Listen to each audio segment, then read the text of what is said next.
एक खूप छान अनुभव तुमच्याशी शेअर करायचा आहे. आज मी माझ्या फॅमिलीबरोबर एका कॅफेमध्ये गेले होते. कॅफेचे वाईब्स फंटॅस्टिक, कॅफेमधलं food fantastic, everything was awesome.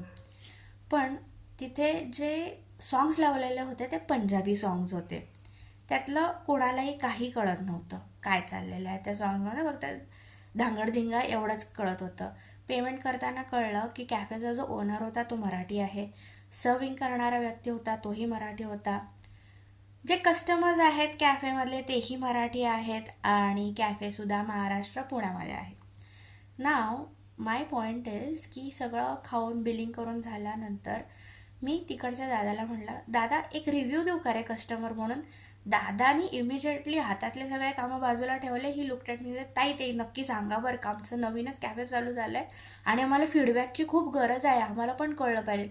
म्हटलं हे बघ दादा, फूड फंटॅस्टिक आहे, कॉस्ट वगैरे काही प्रॉब्लेम नाही आहे, पण इथं येणारा क्राऊड मराठी आहे, सर्व करणारे मराठी आहे, बिलिंग मराठी, मग तू पंजाबी सॉंग्स कशाला लावलेत.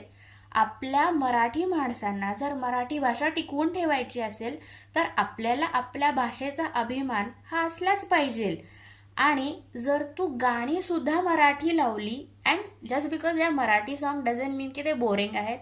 I can tell you an number of literally 400-500 Marathi song मी सांगू शकते आत्ता, की ज्याच्यामध्ये फुल वाईब आहे, मजा येते आणि जे खरंच मॉडर्न वाटतात.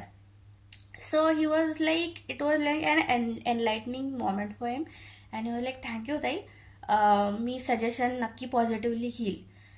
मी त्या कॅफेमधनं बाहेर यायच्या आधी त्या दादानी ते सॉन्ग बंद केलं, एक मराठी सॉन्ग लावलं and by the time I was out with my family. सुंदर मराठी गाणी चालू होती, जे मॉडर्न पण आहे, फंटॅस्टिक पण आहे आणि वाईब पण आहे. मराठी भाषा मराठी माणसंच टिकवू शकतात आणि या छोट्या छोट्या गोष्टी असतात, पण या ॲक्च्युली मोठ्या मोठ्या गोष्टी आहेत. जस्ट बिकॉज आपण आपल्या मुलांना इंग्लिश मिडियममध्ये टाकतोय म्हणून मराठी भाषेचा एंड नाही होणार आहे. बाकीच्या बऱ्याचशा गोष्टी मॅटर करतात. मीही एका कॉन्व्हेंट स्कूलमध्ये शिकलेली आहे, पण मी अस्खलित मराठी बोलते, शुद्ध मराठी बोलते, माझ्यावरती संस्कार हे प्रॉपर मराठीच आहेत. So we need to understand, आपल्याला आपली भाषा जगवायची आहे, त्याचबरोबर काळानुरूप पुढे जाण्यासाठी बाकीच्या इतर एक दोन भाषा ह्या आल्या पाहिजेत. But it depends on us to maintain our language, be proud of our Marathi. आणि जय महाराष्ट्र.